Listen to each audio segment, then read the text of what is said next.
लेकिन आपका एजेंडा क्या है? मैंने भी सुना है, हमने भी इसके ऊपर लिखा है।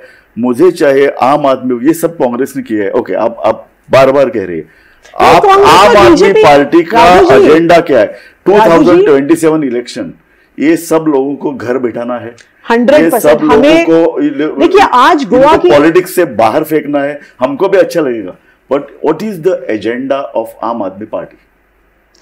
आज गोवा की जो राजनीति है, it is not BJP versus Congress versus आम आदमी पार्टी वर्सेस, आज गोवा की राजनीति is 14 families versus the people of Goa. एक तरफ ये 14 परिवार हैं जिन्होंने गोवा की राजनीति पे, रिसोर्सेज पे, पैसे पे कब्जा किया हुआ है। yes. और दूसरी तरफ गोवा के आम लोग हैं जिनको अपना घर चलाने में दिक्कत हो रही है।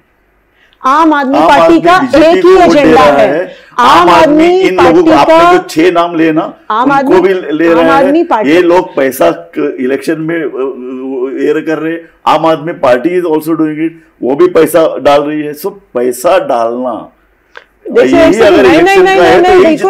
बिल्कुल नहीं। आम आदमी पार्टी जमीन पे काम कर रही है। आम आदमी पार्टी का इस इलेक्शन में एक ही एजेंडा है, गोवा के लोगों की, गोवा के आम लोगों की आवाज बनना।